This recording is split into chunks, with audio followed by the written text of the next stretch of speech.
সুদের মাস্টারমাইন্ড হলো ডক্টর ইউনূস। হাজার হাজার কোটি টাকা আত্মসাৎ করেছিলেন ডক্টর ইউনূস। অন্তর্বর্তী সরকারের শাসনামলে দেশের অর্থনীতি মুখ থুবড়ে পড়েছে। আওয়ামী লীগের চেয়ে বেশি শক্তি কোনোদিন বিএনপির নাই। বিএনপি যদি জনতার প্রতিরোধের মুখে পড়ে।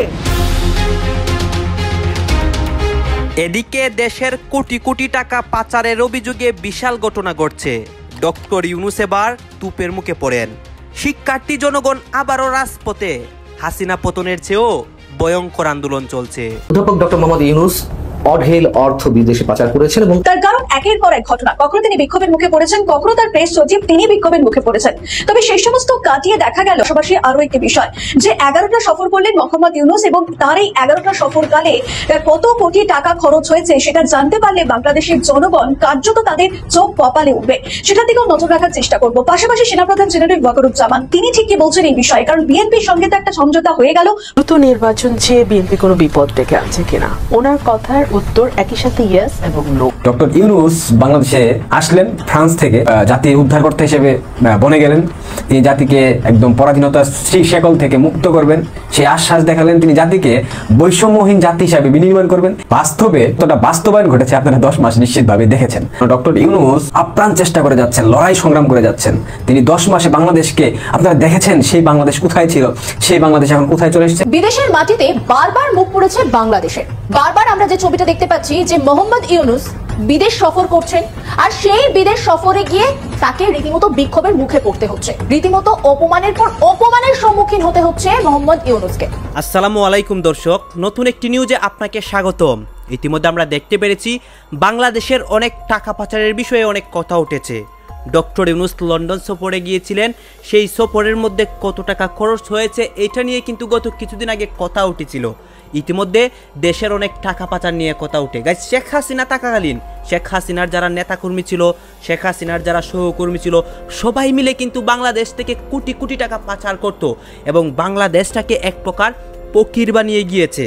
এখন আমরা কি শুনতে পাচ্ছি, নতুন করে অনেক ঘটনা এবং নতুন করে অনেক কিছু হচ্ছে। দর্শক শ্রোতা, দেশের রাজনীতির মধ্যে কিন্তু প্রতিনিয়ত অনেক রহস্যর বাদ বাঁধে এবং অনেকে অনেক কথা বলে, আন্দোলন হয়, তাণ্ডব হয়, ঝামেলা হয় এবং ক্ষমতার চেয়ার নিয়ে টানাটানিও হয়। সব কিছু দেখতে পারবেন এই একটি ভিডিওতে, দেশের সর্বশেষ আপডেট। সবাই কি বলতেছে এবং রাজনৈতিক প্রেক্ষাপট ঠিক কোন জায়গায় গিয়ে দাঁড়াচ্ছে। আসুন আমরা কথা বাড়াচ্ছি না, আপনাদের জন্য আমরা ইম্পর্টেন্ট কিছু নিউজ রেডি করেছি, সেই নিউজগুলো আগে দেখে আসি। তুমি কেমন করে মিথ্যা বলো হে গুনি, আমি অবাক হয়ে শুনি, কেবল অবাক হয়ে শুনি। সেই 2024 সালের 8ই আগস্ট ঐতিহাসিক গণ অভ্যুত্থানের মাধ্যমে ডক্টর ইউনূস বাংলাদেশে আসলেন ফ্রান্স থেকে, জাতি উদ্ধারকর্তা হিসেবে বনে গেলেন। তিনি জাতিকে একদম পরাধীনতার শেকল থেকে মুক্ত করবেন সেই আশ্বাস দেখালেন। তিনি জাতিকে বৈষম্যহীন জাতি হিসাবে বিনির্মাণ করবেন। তিনি বাঙালি জাতিকে তাদের 16 বছরে হারিয়ে যাওয়া বাক স্বাধীনতা ফেরত দেবেন। তিনি বাঙালি জাতিকে একটা উন্নত জাতি হিসাবে বিশ্ব দরবারে প্রতিষ্ঠিত করবেন। উদাহরণস্বরূপ মালয়েশিয়া, সিঙ্গাপুর, অস্ট্রেলিয়া, কানাডা, এরকম অনেক স্বপ্ন, অলিক স্বপ্ন তিনি দেখিয়েছিলেন, যেটার বাস্তবে কতটা বাস্তবায়ন ঘটেছে আপনারা 10 মাস নিশ্চিতভাবে দেখেছেন। আমাদের তো বলার তেমন কিছু নাই। ডক্টর ইউনূসকে আমি মনে প্রাণে অনেক ভালোবাসি। এ কথা শোনার পর আপনারা অনেকে আমাকে গালি দিবেন, অনেকে বাজে কমেন্ট করবেন, অনেকে বাবা মা তুলেও গালি দেন, আমি সেটা দেখি, বাট দিতেই পারে, এটা আপনাদের গণতান্ত্রিক অধিকার, আপনাদের বাক স্বাধীনতার অধিকার। যে স্বাধীনতার জন্য ডক্টর ইউনূস দীর্ঘ 10 মাস যাবৎ আপ্রাণ চেষ্টা করে যাচ্ছেন, লড়াই সংগ্রাম করে যাচ্ছেন। তিনি 10 মাসে বাংলাদেশকে আপনারা দেখেছেন, সেই বাংলাদেশ কোথায় ছিল, সেই বাংলাদেশ এখন কোথায় চলে এসেছে। বাংলাদেশের জিডিপি প্রবৃদ্ধির হার ছিল দক্ষিণ এশিয়ার মধ্যে সর্বোচ্চ 6% উপরে, সেটা এখন নেমে 3.5, এবং সেটা খুব 2 মাসের বা 3 মাসের ব্যবধানে আরও নেমে 2-এর ঘরে চলে আসবে। তার মানে কি বুঝতেছেন আপনারা? ডক্টর ইউনূস বাঙালি জাতির রক্ষাকর্তা হিসেবে তিনি অনেক সফল। কি বলেন, সফল না? অবশ্যই সফল। বাংলাদেশের প্রত্যেকটা সেক্টর, আমি যদি স্পেসিফিক একটা সেক্টরের কথা বলি, বিনিয়োগ, একটা দেশ, আমাদের মতো উন্নয়নশীল দেশ বেঁচে থাকে মূলত বিদেশিদের বিভিন্ন বিনিয়োগের মধ্য দিয়ে। ডক্টর ইউনূস গত 10 মাসে 11টা দেশ সফর করেছেন রাষ্ট্রের টাকায়। সেই টাকায় সফর করে তিনি রাষ্ট্রের জন্য কতটুকু সুফল বয়ে এনেছেন, কয় পয়সার বিনিয়োগ এনেছেন, দর্শক আপনারা নিশ্চয় সেটা জানেন। তার প্রত্যেকটা সফর ছিল বিলাসিতা, তার প্রত্যেকটা সফর ছিল তার এনজিও যে গ্রামীণ ব্যাংক, সেই গ্রামীণ ব্যাংকের জন্য। তিনি কিন্তু অবশ্যই বাংলাদেশকে সম্মানিত করেছেন, কিন্তু সেটা কিভাবে? জঙ্গি তৎপর রাষ্ট্র হিসেবে সম্মানিত করেছেন। বাদবাকি যে জঙ্গি তৎপর রাষ্ট্রগুলো পৃথিবীতে রয়েছে, আপনার বিশেষভাবে পাকিস্তান, তিনি পাকিস্তানের সাথে যে বন্ধুত্বপূর্ণ সম্পর্ক সৃষ্টি করেছেন গত 10 মাসে, সেই সম্পর্কের মধ্য দিয়ে তিনি কিন্তু পৃথিবীতে পাকিস্তানের পর দ্বিতীয় রাষ্ট্র হিসাবে, যেখানে জঙ্গিরা একদম সুস্পষ্টভাবে সরকারের পক্ষ থেকে মদত পায়। এবং এই সরকারের যে আইন উপদেষ্টা আসিফ নজরুল, লস্করে তাইয়্যিবার মতো জঙ্গি সংগঠনের সাথে তার ঘনিষ্ঠতা, এগুলো দেখার পর আমি নিশ্চিতভাবে চাই বাংলাদেশের রাষ্ট্র ক্ষমতায় ডক্টর ইউনূস যতদিন বেঁচে থাকবেন, যতদিন তার দেহে শ্বাস প্রশ্বাস নিঃশ্বাস থাকবে, তিনি ক্ষমতায় থাক। আপনারা অনেকে বলতে পারেন আপনি ফাজলাম করতেছেন। হ্যাঁ, আমি ফাজলাম করতেছি না দর্শক, কোনোভাবেই আমি ফাজলাম করতেছি না। ডক্টর ইউনূস যে একজন আন্তর্জাতিক খেলোয়াড়, তিনি যে একজন আন্তর্জাতিক মহাজন, তিনি যে একজন আন্তর্জাতিক সেলিব্রিটি, সেটা বাংলাদেশের মানুষের সঠিকভাবে উপলব্ধি করতে হবে। নচেত আমরা বারবার ভুল করব যে বাংলাদেশ 9 মাসের রক্তক্ষয়ী স্বাধীনতা সংগ্রামের মধ্য দিয়ে স্বাধীন হয়েছিল। সেই 9 মাসের রক্তক্ষয়ী সংগ্রাম, 30 লক্ষ শহীদের তাজা রক্ত, 2 লক্ষ মা বোনের সম্ভ্রম, সবকিছু ভুলে গিয়ে আমরা এই দ্বিতীয় স্বাধীনতা, তথাকথিত জঙ্গি অভ্যুত্থানকে আমরা দ্বিতীয় স্বাধীনতা হিসেবে স্বীকৃতি দেওয়ার চেষ্টা করছি। আমরা জাতি হিসেবে কতটা নির্লজ্জ, কতটা বেহায়া, সেটা তো আমাদের আচরণের মধ্য দিয়ে বারবার প্রকাশিত হচ্ছে এবং সেটা আন্তর্জাতিক বিশ্ব ঘৃণা ভরে দেখছে, হাসি দিচ্ছে, তাচ্ছিল্য করছে, তামাশা করছে। আমাদের জাতি হিসাবে বাঙালি যে কতটা নিকৃষ্ট, এটা গণভবনের যে 5ই আগস্টের যে ঘটনা, যে লুটপাট চুরি চামারি, সেটার মধ্য দিয়ে প্রকাশিত হয়ে গেছে। ডক্টর ইউনূসকে 5 বছর না 500 বছর তার জীবদ্দশার ক্ষমতায় আমি কেন চাই আপনাদেরকে আমি একটু বলি। বাংলাদেশের একটা রাষ্ট্রের যে স্পেসিফিক যদি আমি বলি, একটা রাষ্ট্রের প্রধান অর্গান হচ্ছে গিয়া তার সচিবালয়। এটা কিন্তু অনেক মূল, মানে এখান থেকে রাষ্ট্র পরিচালিত হয়। সচিবালয়, মন্ত্রণালয়গুলা, আইন বিভাগ, বিচার বিভাগ, প্রশাসন, বিশ্ববিদ্যালয়, শিক্ষা প্রতিষ্ঠান, প্রত্যেকটা সেক্টরে বাংলাদেশের ধ্বংস ডেকে আনার জন্য আমি ডক্টর ইউনূসকে চাই। বাংলাদেশের বিনিয়োগ ব্যবস্থা নষ্ট করে দেওয়ার জন্য আমি ডক্টর ইউনূসকে চাই। বাংলাদেশের ব্যাংকিং খাতকে দুমড়ে মুচড়ে একদম মাটির সাথে শুইয়ে দেওয়ার জন্য আমি ডক্টর ইউনূসকে চাই। বাংলাদেশের বিদ্যুৎ সেক্টরকে ধ্বংস করার জন্য আমি ডক্টর ইউনূসকে চাই। শিক্ষা খাতকে ধ্বংস করার জন্য আমি ডক্টর ইউনূসকে চাই। পর্যটন খাতকে ধ্বংস করার জন্য আমি ডক্টর ইউনূসকে চাই। মায়ানমার করিডোর, অর্থাৎ রাখাইনদের জন্য করিডোর দেওয়ার জন্য আমি ডক্টর ইউনূসকে চাই। সেন্ট মার্টিন পশ্চিমাদের কাছে বিক্রি করে দেওয়ার জন্য আমি ডক্টর ইউনূসকে চাই। বাংলাদেশের শিক্ষা প্রতিষ্ঠানগুলোকে ধ্বংস করার জন্য আমি মনে প্রাণে ডক্টর ইউনূসকে চাই। বাংলাদেশের প্রত্যেকটা খাত, গার্মেন্টস সেক্টরকে ধ্বংস করার জন্য আমি ডক্টর ইউনূসকে চাই। বাংলাদেশে কোনো মানুষ চাকরি করতে পারবে না, সবাই ব্যবসা করবে। কেন বাংলাদেশে গার্মেন্টস ফ্যাক্টরি থাকবে? কেন বাংলাদেশের পোশাক শিল্প অর্থনীতির চালিকা শক্তি হবে? কেন বাংলাদেশের মানুষ স্বয়ং সম্পূর্ণ হবে না?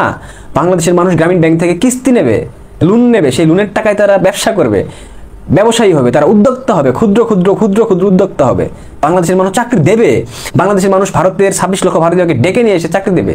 লন্ডন বৈঠক নিয়ে গত কয়েকদিন ধরে নানান ধরনের আলোচনা, সমালোচনা, সন্দেহ, সংশয়, নানান ধরনের প্রশ্ন, রহস্য বিভিন্নভাবে উত্থাপিত হচ্ছে। এমন একটি জায়গায় এসে লন্ডন বৈঠকের অংশ বিশেষ নিয়ে, অর্থাৎ পরবর্তী সংবাদ সম্মেলনে যে ফেব্রুয়ারিতে নির্বাচন হতে পারে, যাবতীয় প্রস্তুতি সম্পন্ন হলো, সেই জায়গাটিতে গভীর সংশয়, সন্দেহ, গুরুতর প্রশ্ন উত্থাপন করেছেন খোদ প্রধান নির্বাচন কমিশনার এম নাসিরউদ্দিন। এবং লন্ডন বৈঠক অন্তত নির্বাচন ইস্যুতে কতটা যে অন্তঃসার শূন্য, মানুষের চোখে ধুলা দেওয়া হয়েছে এমন ঘোষণার মাধ্যমে, এসব বিষয়ে অনেকখানি গোমর ফাঁস করে দিয়েছেন প্রধান নির্বাচন কমিশনার।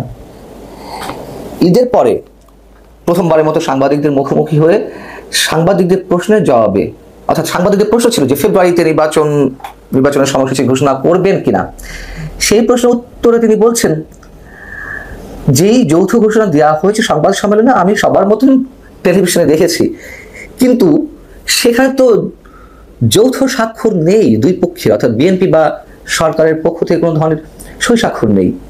এটিকে তো সরকারি ঘোষণা বলা যাবে না।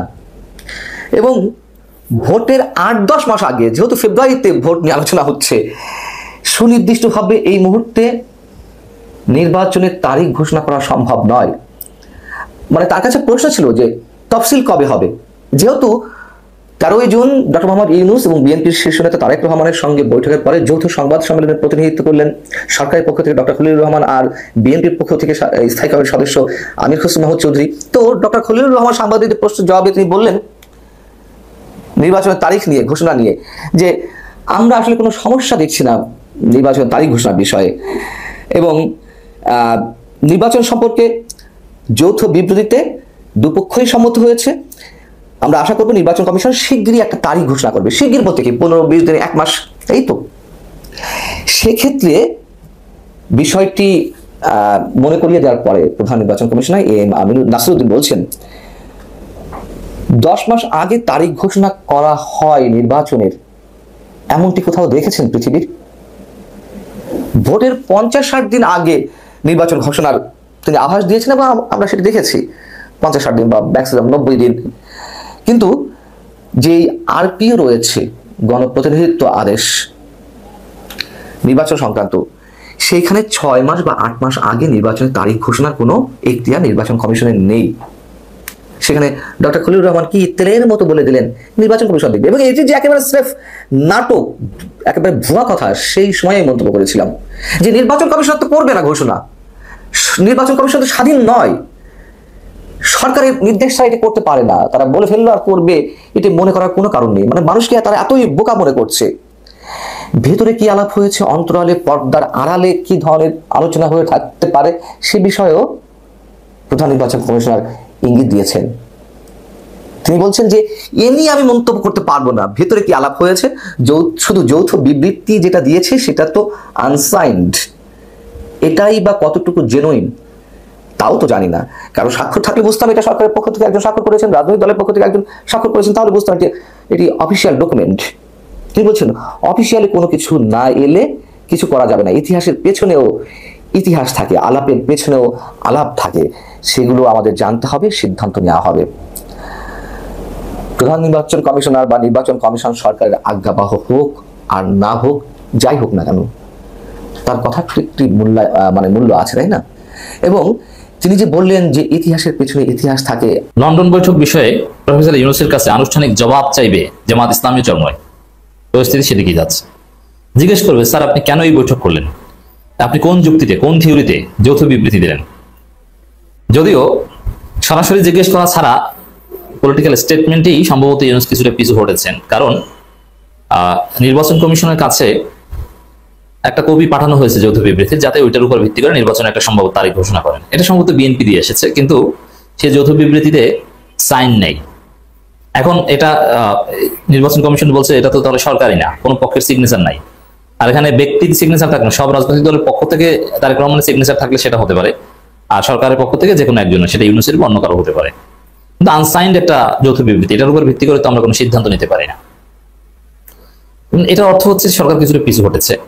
খলিলুর রহমান যেভাবে বলেছে যে এই যৌথ বিবৃতির উপর ভিত্তি করে শীঘ্রই নির্বাচনের তারিখ ঘোষণা করবে নির্বাচন কমিশন, তো এই কথার উপর যদি সরকার ইস্তেকামাত থাকতো, তাহলে সাইন্ড বা সরকারি একটা পেপার ফর্মাল ওয়েতে নির্বাচন কমিশনের কাছে পৌঁছে দিত, তারা সেটার উপর ভিত্তি করে নির্বাচনের তারিখ ঘোষণা করতো, কিন্তু সেটা করেনি। এটা একটু পিছু হটা। এটা বিএনপি কিছুদিন অপেক্ষা করে যখন দেখবে, আপনাদের নিঃসন্দেহে মনে আছে আমি বলেছিলাম প্রথম আলোচনায় ইউনূস তারিখ বৈঠক শেষ হওয়ার পর, যে 1 সপ্তাহ 10 দিন পরে বিএনপি আবার ইউনূসকে গালাগালি শুরু করবে। এরকম যখন আপনারা দেখবেন যে না, ইসি ভোটের তারিখ ঘোষণা করছে না, কোনো সাইন্ড জয়েন্ট স্টেটমেন্ট ইসির কাছে যায়নি, অথবা ওটা সরকারি মর্যাদা পাচ্ছে না, সরকারি মর্যাদা কিভাবে পাবে? জামাত চরমনাই এনসিপি আপত্তি করছে, কোন যুক্তিতে সরকারি মর্যাদা পাবে? তখন বিএনপি আবার গালাগালি শুরু করবে ইউনূসকে, যে ইউনূস প্রতারণা করেছেন, কথা দিয়ে কথা রাখেনি। এখানে ইসলামী আন্দোলন বাংলাদেশ এই যৌথ বিবৃতি নিয়ে আপত্তি করেছে, জামাত ইসলামী আপত্তি করেছে, আবার তার জবাব বিএনপি নেতারা দিয়েছে যে না, এই আপত্তি কাম্য নয়, অমুক তমুক, কিন্তু আপত্তি আরো বেড়ে চলছে, রাজনীতি জমে উঠেছে। মানে অবস্থা দৃষ্টিতে মনে হচ্ছে জামাত চরমনাই এনসিপি তারা ওই লন্ডন বৈঠকের ফলাফল বাস্তবায়ন হতেই দিবে না, তারা ওটা অকার্যকর করে দিবেন। অলরেডি নানানভাবে অকার্যকর হওয়ার পথ আমরা দৃশ্যমান দেখতে পাচ্ছি। যেমন ইঞ্জিনিয়ার ইশরাক মাঠে নেমেছেন, নগর ভবন দখল করছেন, সরকারি কর্মকর্তাদের এখানে ঢুকতে দিবেন না, তিনি চালাবেন, এই কথা বলছেন। তো এগুলো সমঝোতা হলে, লন্ডন বৈঠক সফল হলে এরকম ঘটনা হওয়ার কথা না। অবশ্যই সেখানে কিছু গিভ অ্যান্ড টেক, যে বিএনপি এই বিষয়ে ছাড় দিবে, সরকার এই বিষয়ে ছাড় দিবে, এগুলোর উপর ভিত্তি করে একটা আন্ডারস্ট্যান্ডিং, কিন্তু ওরকম কিছু হয়নি বা টিকছে না। এই জন্য গালাগালিটা বিএনপি ইউনূস ফাটাফাটিটা দেখবেন আর 1 সপ্তাহ 10 দিন পর। এখন পর্যন্ত ইউনূসের খুব প্রশংসা করছে যে ইউনূস মহান ব্যক্তি, অত্যন্ত সম্মানিত, বিএনপি ক্ষমতা আসলেও তাকে কাজে লাগাবো, আর 2 দিন পর বলবো যে তাকে আমরা দেশেই থাকতে দেব না, তিনি সুদখোর মৌলবাদী। তো দর্শক, এই যে প্রক্রিয়া, ইউনূস তারেক লন্ডন বৈঠকের ফলাফলকে অকার্যকর করে দেওয়ার যে প্রক্রিয়া, তার চলছে, এটা একটা প্রক্রিয়া, মানে চলমান। তার একটা পার্ট হচ্ছে জনাব পীর সাহেব চরমনের বক্তব্য। এখন পীর সাহেব চরমনে কিন্তু অত্যন্ত গুরুত্বপূর্ণ রাজনীতিবিদ, বাংলাদেশে 3rd লার্জেস্ট পলিটিক্যাল পার্টি। আর 3rd লার্জেস্ট পলিটিক্যাল পার্টি যারা হয়, তারা সাধারণত বাফার পার্টি হয়। দীর্ঘদিন ধরে বাংলাদেশে বাফার পার্টি ছিল জামাত ইসলামী। যেমন বিএনপি ফার্স্ট বা Awami League first, BNP second বা আওয়ামী লীগ সেকেন্ড। এখন জামাত যেদিকে মোট দিবে তারাই জিতবে, জামাত ছিল থার্ড। এটা ছিল হিসাব দীর্ঘদিনের, 80 সালের পর থেকেই বা 86 সালের পর থেকেই। কিন্তু আওয়ামী লীগ পালানোর পর এই বাস্তবতাটা নেই। এখন বিএনপি বা জামাত ফার্স্ট বা বিএনপি বা জামাত সেকেন্ড, আর থার্ড হচ্ছে চরমোনাই। অর্থাৎ চরমোনাই হচ্ছে বাফার পলিটিক্যাল পার্টি। চরমোনাই যেদিকে মোট দিবে তা জেতার সম্ভাবনা থাকবে। এখন জামাত চরমোনাই জোট হলে বিএনপি হেরে যাওয়ার সম্ভাবনা তৈরি হবে। যদিও আগামী পার্লামেন্ট হবে ঝুলন্ত পার্লামেন্ট, কোনো নিরঙ্কুশ সংখ্যাগরিষ্ঠতা কোনো দল পাবে না, যে কোনো সময় সরকার করে যেতে পারে, এরকম একটা পরিস্থিতি হবে। যার ফলে কোনো নির্দিষ্ট দল ক্ষমতায় যাবে এরকম না, জাতীয় সরকার গঠিত হবে। সেখানে মৌলিক পোস্টগুলো একদম ভাগ বটালা হবে। যেমন প্রধানমন্ত্রী এক দলের হলে রাষ্ট্রপতি হবে আরেক দলের। আর প্রয়োজনে ভারসাম্য ক্রিয়েট করার জন্য উপপ্রধানমন্ত্রী পোস্ট ক্রিয়েট করা হতে পারে, deputy prime minister post create করা হতে পারে। এত সহজ না, কোনো দল জিতে যাবে এটা না। তবে জামাত চরমোনাই যথেষ্ট ভালো করবে। তো সেই পীর সাহেব চরমোনাই প্রশ্ন তুলছেন, এই গুরুত্বপূর্ণ পলিটিশিয়ান এবং দূরদর্শী পলিটিশিয়ান, মাটি ও মানুষের নেতা, সহজ সরল ভাষায়, বরিশালের আঞ্চলিক ভাষায় এত সুন্দর সুন্দর কথা বলেন। বর্তমান সময়ের ক্ষেত্রে সত্যি ইমপ্রেসিভ। লন্ডন বৈঠকের বিষয় ও সিদ্ধান্ত পরিষ্কার করতে হবে চরমোনাই পীর। এর মানে কি? জবাব চাইছে। লন্ডন বৈঠকের বিষয় কি ছিল এবং সিদ্ধান্ত কি ছিল পরিষ্কার করতে হবে। এর মানে এই বৈঠককে সন্দেহ করছে। এই বৈঠকে গোপন কোনো সমঝোতা হয়েছে কিনা, যে কথিত ভবিষ্যৎ সরকারের সাথে বর্তমান সরকারের, এই সন্দেহ করছেন, এই কারণে পরিষ্কার করতে বলছেন। তাহলে বোঝা যায় যে জামাত এবং চরমোনাই জনাব প্রফেসর ইউনূসের কাছে সরাসরি জবাব চাইবেন। কি কি আলোচনা হয়েছে এটা গোপন করতে পারেন, সব বলতে হবে, সব। বিএনপি কোন কোন বিষয়ে ছাড় দেওয়ার কথা বলেছে, আর আপনারা কি কি ছাড় দেওয়ার কথা বলেছেন, আপনারা কিসের ভিত্তিতে বলেছেন আমাদেরকে বাদ দিয়ে, এগুলো সব ক্লারিফাই করবেন। তো এরকম একটা কথা বলেছেন। অথবা এখন ইউনূস নিজেই আছে দৌড়ের উপর, সব বলতে হবে, কিছু করার নেই। পীর সাহেব চরমোনাই বলেছে, সাক্ষাৎ হলে বলবে স্যার কি কি হয়েছে বলেন, তখন বলবে হুজুর এটা হয়েছে। আর সেটা ওই হুজুরের কাছে বললে হবে না, জাতির কাছে বলতে হবে। 1.5 ঘন্টা কি আলোচনা হয়েছে, কোনটা কোনটা বিষয় এজেন্ডায় ছিল, আবার খলিলুর রহমান আমির খসরুর মধ্যে কি আলোচনা হয়েছে, সব বলতে হবে। না বললে এটা 2 নম্বরে প্রতারণা। কারণ এই জাতির জানার অধিকার রয়েছে, এটা কোনো ডিপ্লোম্যাটিক গোপন মিটিং না, সিকিউরিটি পারপাস না। আপনারা তলে তলে সিদ্ধান্ত নেবেন, জাতি জানবে না, এটা কি জনগণ মেনে নিবে? এটা হতেই পারে না। বাংলাদেশ আওয়ামী লীগের পতন হওয়ার পর থেকে যে বিষয়টি আমরা সবাই জানি, সেটি হচ্ছে আওয়ামী লীগের শীর্ষস্থানীয় পর্যায়ের যারা নেতৃবৃন্দ রয়েছে তাদের মধ্যে বেশিরভাগই কিন্তু দেশের বাইরে আত্মগোপনে চলে গিয়েছেন কিংবা দেশ ছাড়তে বাধ্য হয়েছে। এর পেছনে নানাবিধ কারণ রয়েছে। যেমন বাংলাদেশের যে রাজনৈতিক প্রেক্ষাপট পরিবর্তন হয়েছে, সেই প্রেক্ষাপটের যেমন একটি বিষয়বস্তু রয়েছে, একইভাবে আওয়ামী লীগের শাসনামলে ব্যাপক দুর্নীতি লুটপাটের একটি বিষয় কিন্তু আমরা লক্ষ্য করছি। এদিকে প্রাণ নাশের যে বিষয়, সেটিও কোনোভাবে কিন্তু পিছনে ফেলে রাখা যাবে না। সুতরাং এই বিষয়বস্তুগুলো মিলিয়ে, অর্থাৎ একটি দেশের রাজনৈতিক দীর্ঘদিন ক্ষমতা থাকার কারণে দেশের মানুষের মধ্যে যে একটি ক্ষোভ তৈরি হয়, কিংবা দেশের বিরোধী দলের যে সকল রাজনৈতিক দলগুলো সেই সময় ছিল, সেই সকল নেতাকর্মীদের উপর যে ধরনের অন্যায় অবিচার অত্যাচার করা হয়েছিল, সেগুলো যখন পুনরায় আবার পতিত হওয়া সেই রাজনৈতিক দলের উপর ফিরে আসে, তখন স্বাভাবিকতই সেই ক্ষমতাসীন দলের নেতাকর্মীরা তাদের প্রাণ বাঁচাতে দেশ ছাড়তে বাধ্য হন কিংবা আত্মগোপনে চলে যেতে বাধ্য হন। এবং এই বিষয়টি আমরা যে বর্তমানে লক্ষ্য করছি তা কিন্তু নয়, বরঞ্চ আওয়ামী লীগ যখন ক্ষমতায় ছিল তখনও এই বিষয়টি আমরা লক্ষ্য করেছি। তবে বর্তমান যে পরিস্থিতি, সেই পরিস্থিতি থেকে কিছুটা হলেও কম ছিল সেই সময়। তখন প্রশাসনিক যে জটিলতা, সেই জটিলতাই সব থেকে বেশি ছিল। এবং বিএনপি ও জামাতের যে সকল নেতৃবৃন্দ ছিলেন বিভিন্ন মামলার ভিকটিম, তারা এভাবেই আত্মগোপনে দিন কাটিয়েছেন। যাই হোক, আমি প্রথমে বলেছি যে বর্তমান সময়ে যে বিষয়বস্তুগুলো ঘটছে, আওয়ামী লীগের আমলে এগুলো কম ছিল, এবং এই সকল বিষয়বস্তু সম্পর্কে আপনারা সবাই অবগত রয়েছেন। তবে আওয়ামী লীগের পতন হওয়ার পর যেটি আমরা লক্ষ্য করেছি, সেটি হচ্ছে আওয়ামী লীগের শীর্ষস্থানীয় সেই সকল নেতৃবৃন্দ দেশে কিংবা বিদেশে যেখানেই অবস্থান করুন না কেন, তারা তাদের যে রাজনীতি রয়েছে দেশের অভ্যন্তরে, সেই রাজনীতি করার জন্য এবং আওয়ামী লীগের যে একটি ভঙ্গুর দশা সৃষ্টি হয়েছে, সেই ভঙ্গুর দশা থেকে পরিত্রাণের জন্য তৃণমূলের নেতৃবৃন্দকে যৌথ করার এবং তাদেরকে একত্রিত করার যে সিদ্ধান্ত গ্রহণ করেছেন, সেটি বাস্তবে রূপ দেওয়ার জন্য ভার্চুয়ালি তারা যুক্ত হতেন বিভিন্ন মিটিংয়ে। এবং বিভিন্ন সাংগঠনিক ইউনিট যেগুলো রয়েছে বাংলাদেশ আওয়ামী লীগের, সে সকল সাংগঠনিক ইউনিটে তারা নানা উপায়ে ভার্চুয়ালি যুক্ত হয়ে দিক নির্দেশনা দিতেন এবং নেতাকর্মীদের মনোবল শক্ত করার জন্য আহ্বান করতেন। তবে এই বিষয়বস্তুগুলো যেমন আওয়ামী লীগের নেতাকর্মীদের মধ্যে প্রাণের সঞ্চার করত, ঠিক একইভাবে আওয়ামী লীগের তৃণমূল পর্যায়ে কিন্তু বিভেদ সৃষ্টি করত বা ফাটল তৈরি করত। এবং এই ফাটলগুলো তৈরি করার পেছনে ছিল যারা নিরীহ আওয়ামী লীগের ছিলেন, অথবা যারা কোনো প্রকার দুর্নীতি করেননি, দলকে ভালোবেসে রাজনীতি করেছেন, যাদের বিরুদ্ধে কোনো ধরনের অভিযোগ নেই, সেই নেতাকর্মীরা কোনোভাবেই কিন্তু করাপ্ট বা দুর্নীতিবাজ নেতৃবৃন্দদের মেনে নিতে চাইতেন না, বা তাদেরকে যখন ভার্চুয়ালি সেই সকল মিটিং এর আমন্ত্রণ দেওয়া হতো এবং তারা এসে বিভিন্ন ধরনের কথাবার্তা বলতেন, সেই সকল বিষয়বস্তু কিন্তু তৃণমূলের সেই সাধারণ নেতাকর্মী যারা ছিলেন তারা সহ্য করতে পারতেন না। তবে এই বিষয়টির জটিলতাও কিন্তু কেটে গেছে যখন আওয়ামী লীগের বর্তমান দায়িত্বরত সাধারণ সম্পাদক ওবায়দুল কাদের দীর্ঘ 10 মাস পর বাংলাদেশ আওয়ামী লীগের দায়িত্ব পুনরায় কাঁধে তুলে নিলেন।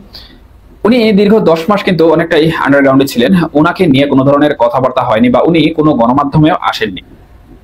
সেই সময় আওয়ামী লীগের সেকেন্ড ইন কমান্ড থেকে শুরু করে অন্যান্য যারা ছিলেন তারা তাদের যে একটি রাজনীতি রয়েছে সেই রাজনীতিকে প্রতিফলিত করার জন্য বিভিন্নভাবে চেষ্টা করেছিলেন, কিন্তু ওবায়দুল কাদের যখন জনসম্মুখে চলে আসলেন ভার্চুয়ালি, তখন থেকে কিন্তু এই বিষয়টি আর লক্ষ্য করা যায়নি এবং আওয়ামী লীগের যে নেতৃত্ব রয়েছে সেই নেতৃত্বের বিষয়টি কিন্তু অনেকটা সুসংগঠিত হতে শুরু করে। আমি এখানে ওবায়দুল কাদেরের কথাটি বললাম কারণ সম্প্রতি ওবায়দুল কাদের ভারতীয় বেশ কিছু গণমাধ্যমে কিন্তু একান্ত সাক্ষাৎকার দিচ্ছেন এবং সেই সকল সাক্ষাৎকারে গণমাধ্যম কর্মীরা বিভিন্ন বিষয়ে প্রশ্ন করছেন এবং সেই সকল প্রশ্নের উত্তরও ওবায়দুল কাদের দিচ্ছেন।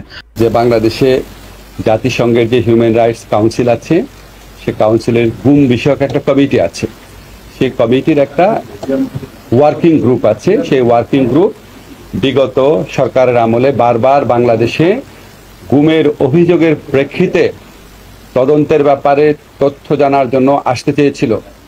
প্রথম আসতে চেয়েছিল আজকে থেকে 12 বছর আগে।